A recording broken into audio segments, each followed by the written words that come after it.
आता ऋग्वेद मंडल नंबर 9 सूक्त नंबर 1 आणि मंत्र नंबर 8-9 मध्ये स्पष्ट केलंय की तो परमात्मा सुंदर शरीर धारण करून येतो.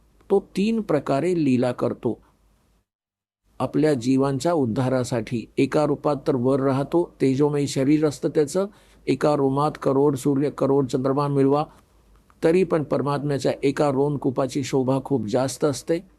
आणि दुसरी लीला करतो, प्रत्येक युगात एक शिशुरूप धारण करून प्रकट होतो आणि त्यावेळी हळूहळू सामान्यांसारखा मोठा होत लीला करतो आणि एक सामान्यासारखं आयुष्य पूर्ण करून सशरीर येतो आणि सशरीरच निघून जातो.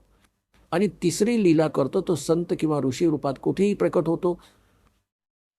जसं आदरणीय गरीबदास साहेबजींना शेतात जंगलात भेटले, आदरणीय नानक साहेबजींना बेई नदीवर भेटले, आदरणीय मुलुकदास साहेबजींना तिथे त्यांच्या गावात भेटले, आदरणीय दादू साहेबजींना असेच गावाच्या आत बाहेर रस्त्यावर भेटले, आदरणीय घिसादास साहेबजींना असेच संत रूपात भेटले, जिंदा महात्म्याच्या रूपात, आदरणीय धरमदास साहेबजींना भेटले.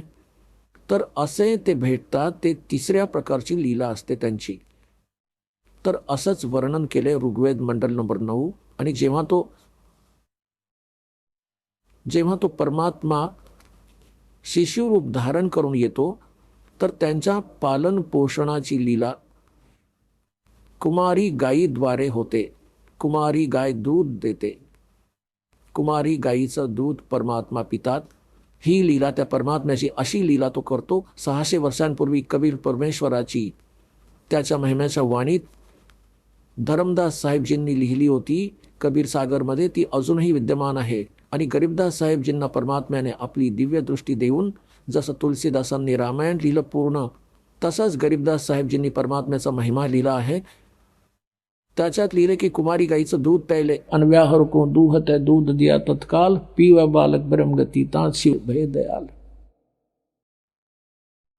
तो अशी लीला करायचा. तर अशी लीला आजपर्यंत सांगा कोण्या भगवानाची होती किंवा यांच्या कुलधनी, ज्याला राधास्वामीवाले सर्वशक्तिमान म्हणतात, कोणाचीही असो, रामाची, कृष्णाची, विष्णूची, ब्रह्माची, शिवाची किंवा कोणी इतर, हजरत मोहम्मदाची, म्हणजे कोणाची तरी दाखवा अशी लीला. किंवा येशूजींची, हजरतची, ईसाजींची दाखवा. केवळ कबीर परमेश्वरजी सोडून अशी लीला जी वेदात आणि सद्ग्रंथात प्रमाणित आहे आणि डोळ्याने देखत संतांनी सांगितलेली, तर भगवानाला ओळखता येईल. आपण ऐकत होता जगद्गुरु तत्वदर्शी संत रामपालजी महाराज यांचे मंगल प्रवचन, ज्यांच्या शुभ आशीर्वादाने संपूर्ण विश्वामध्ये 500 पेक्षा जास्त नामदीक्षा केंद्र आहेत, जिथे निशुल्क नामदीक्षा दिली जाते. निशुल्क नामदीक्षा प्राप्त करण्यासाठी आणि अधिक माहितीसाठी संपर्क करा 7030303951, 7030303952. अद्वितीय आध्यात्मिक ज्ञान वाचण्यासाठी, पाहण्यासाठी आणि ऐकण्यासाठी संत रामपालजी महाराज ॲप अवश्य डाउनलोड करा किंवा आमची वेबसाईट www.jagadgururampalji.org वर विजिट करा.